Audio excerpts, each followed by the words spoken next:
पीले दांत वाली बहू। रंजना कभी ब्रश नहीं करती थी। उसे कितनी बार उसके माँ बाप ने डांटा, लेकिन उसका कोई असर उस पर होता ही नहीं था, जिस कारण से उसके दांत पीले पीले हो जाते हैं। शादी के बाद अरे बहू, वैसे तो तुझ में कोई कमी नहीं है, पर तेरे दांत इतने पीले कैसे हैं बेटा? कैसे मतलब? कोई सर्जरी थोड़ी ना कराइए। वो तो क्या नाम, मैं ब्रश नहीं करती थी तो पीले हो गए। अब क्या करूं? आप कहें तो लाल करवा लूं या फिर काले? यार ये क्या है, क्यों माँ से लड़ रही हो? लड़ रही हूँ? अरे मैं लड़ रही हूँ या ये बोल रही है कि दांत पीले हैं, पीले। अरे तपस्या थोड़ी ना की है इन्हें पीले करने के लिए। बकायदा ब्रश नहीं किया है 20 साल तक, तब जाकर। छी, कैसी बात कर रही हो? ये उस वक्त तो पीले नहीं थे जब हम लोग तुम्हें देखने आए थे। अरे तब साफ करवा लिया होगा डेंटिस्ट के पास जाकर। अब देखो कैसे पीले पीले लग रहे हैं। रंजना सास की तरफ गुस्से से देखती है। फिर शुरू हो गई पीले पीले पीले।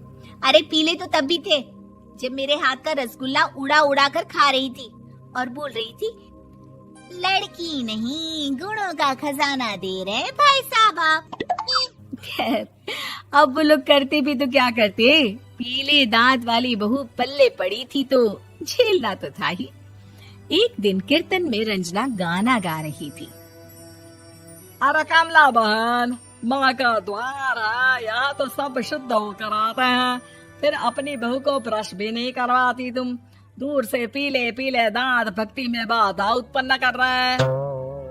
अरे कोई 2 साल की बच्ची थोड़ी ना लेकर आई हूँ मैं बहू बनाकर। अच्छी खासी लड़की है, अरे कैसे करवाऊं ब्रश? ये तो उसे खुद करना चाहिए ना। अब माँ बाप तो इसके जैसे तैसे निपटा दिए, ये नहीं सोचा कि सास कैसे संभालेगी। सास बहू को लेकर घर आ जाती है, लेकिन सोच लेती है कि अब इसे लेकर कहीं नहीं जाएगी। अगले रोज बहू कहती है, अरे क्या हो गया, मंदिर नहीं जाना क्या? कीर्तन का वक्त हो रहा है। मेरी मधुर वाणी से कान्हा जी जागते हैं और सोते हैं। आप तो जानती है ना उनकी भक्ति में कितना मन लगता है मेरा। वो क्या है ना, तबीयत ठीक नहीं लग रही है मेरी, आराम करूंगी मैं। तबीयत ठीक नहीं लग रही? अभी तो मिथुन के गाने पर नाच रही थी आप, और अब बोल रही है कि तबीयत ठीक नहीं लग रही। अरे भक्ति में मन लगा लो सासू माँ, ऊपर जाना है, क्या मुंह दिखाओगी आप? हाँ? सास को बहू की बात पर गुस्सा आ जाता है। मैं क्या मुंह दिखाऊंगी, इसकी चिंता तो ना कर, समझी?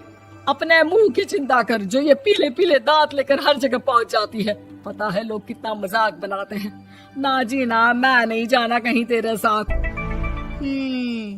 तो ये बात है, कोई ना, मत जाओ, मैं अपने कमरे में ही बैठकर भक्ति कर लूंगी। ऊपर वाला दांत थोड़ी ना देखता है, मन देखता है, भावना देखता है।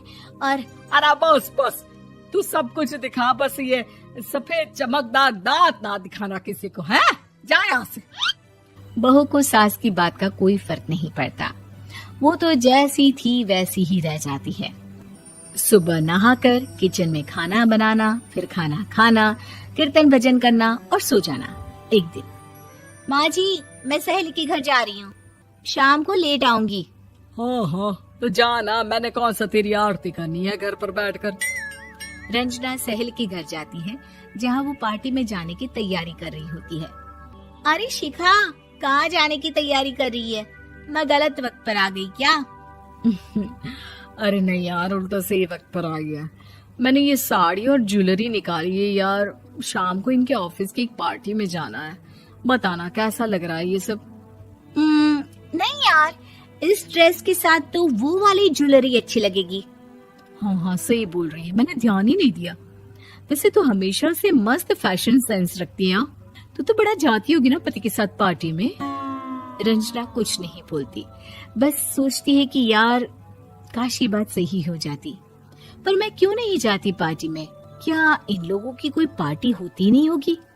रंजना घर आती है और रात में पति से सवाल करती है, एक बात बताइए, आप मुझे किसी पार्टी में क्यों नहीं ले जाते? क्या आपकी यहाँ ऑफिस में पार्टी नहीं होती? पति बेचारा क्या कहता कि दांत पीले हैं तुम्हारे इसलिए। अरे कोई पार्टी होती नहीं हम लोगों के ऑफिस में, तो कहाँ से लेकर जाऊं? और मार्केट, मॉल, कहीं वीकेंड घूमना, कहीं तो। अरे यार, सारे हफ्ते में एक छुट्टी मिलती है, तो सोचता हूँ कि आराम ही कर लूं। क्यों? रंजना मन मार के रह जाती है। पहले कभी सास के साथ मंदिर जाया करती थी, लेकिन वो भी सास ने ले जाना बंद कर दिया।